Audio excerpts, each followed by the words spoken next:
Hickory Lake and the topic is the Brown versus the Board of Education decision in Topeka, Kansas, 1954. And we have with us our guest, Attorney Julian Blackshear. Attorney Blackshear, before we so abruptly interrupted you the last time, let's give you an opportunity to talk about the decision that was important in terms of the separation of the races, quote unquote, the Plessy decision. Let's start, give you an opportunity to do that. Before I talk about that, let me put it in perspective. What I was about to say is the Supreme Court as an institution is not separate and apart from the political system. It's a third branch of federal government. It is an extension of the political system. And it's the whole basis of the Constitution of the United States as prepared and drafted by the founders of this country is that it must be drafted in such broad-based, generalized language that is capable of being interpreted and reinterpreted as society needs for it to say at the time. That's why the Constitution is always a living document. So within that context, the Supreme Court interpreted the Constitution in a manner in which society needed for it to say at the time that it was called upon to say it. So in 1896, 31 years after the Civil War, Supreme Court trying to maintain the integrity of the 14th Amendment that required no discrimination of the races, but at the same time understanding the social chaotic situation that existed at the time, 31 years after the Civil War, said that it's all right to separate the races so long as the facilities that the government provides to both of them are substantially equal.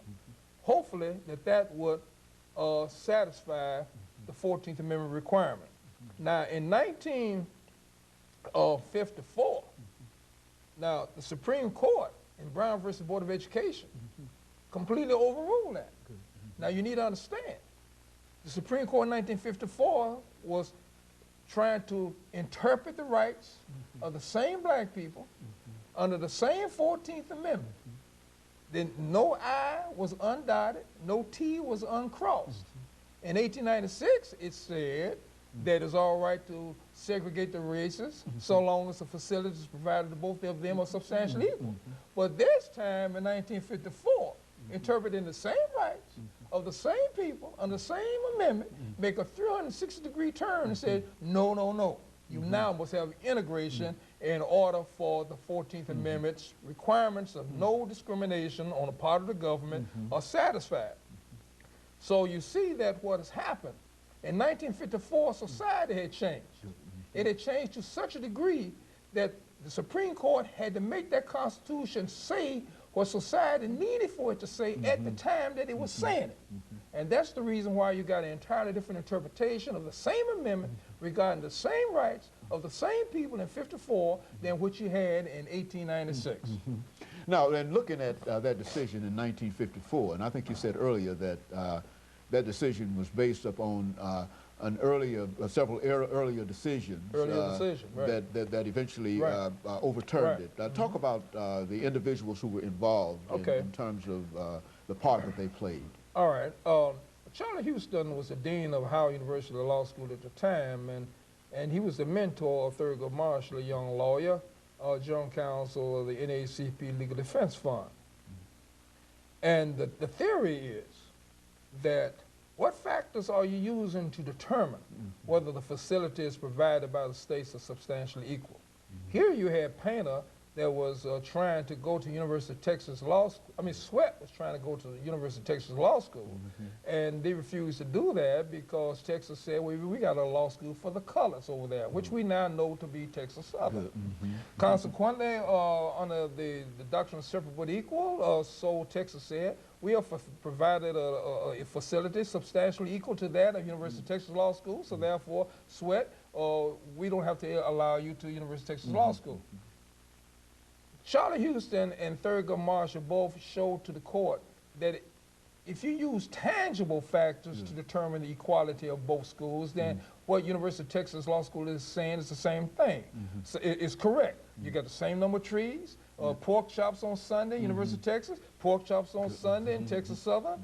10,000 books in the University of Texas. 10,000 books in Texas Southern. But if you use the intangible factors to determine whether facilities are substantially equal, then you see the University of Texas is a much, much more superior law school than Texas Southern. Because University of Texas' reputation was superior to the no reputation that Texas Southern had.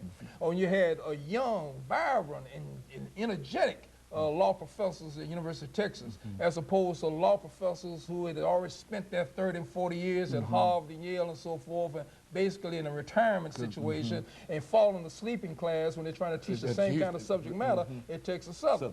So when you see the lack of reputation, the lack of respect of the two different degrees, then you see that in reality, the University of Texas is a much, much more superior law school than Texas Southern, and therefore concluded that Texas had violated the doctrine of separate but equal, and Sweat had to be enrolled in University of Texas. That set the battleground for Brown versus Board of Education, because when Charlie Houston and Thurgood Marshall finally persuaded the Supreme Court to accept intangible factors to determine whether or not separate but equal was established, then all they had to do now is find one intangible factor that simply could not be resolved unless you just abolish the doctrine of separate but equal itself. And that is what they found in Brown versus the Board of Education. 1954. 1954. That was, and that indeed was a... If it had not been for Sweat versus Painter that established the principle that you look at the intangible factors to determine whether facilities are substantially equal, you would not have ever had a Brown versus Board of Education that found that intangible factor that could not be resolved, could not be solved, unless you just abolish the doctrine of separate but equal itself, and by virtue of that, it fell on its own weight. Well, what was the relationship between, this is last minute before commercial, between Thurgood Marshall and Charlie Houston. A student and professor. Charlie Houston was the dean of law school at Howard University. Actually, he graduated from white law schools and white undergraduate schools, but he offered his talent and expertise to Howard University. Along with the various young law students and so forth, prepared all the briefs, did all the research, and came up with all the theories. That's the backbone behind that whole decision. Very good. And of course, we're getting ready, Attorney Blackshear, for our second commercial break. And after we come back, we'll have about 6 minutes. Sure. And then we'll give you an opportunity perhaps to say something about segregation as it existed in the southern parts of the United States, because I think that that is one of the things that people generally associate with Brown versus the Board of Education. And of course, we'll be back with our audience following this very, very short commercial break.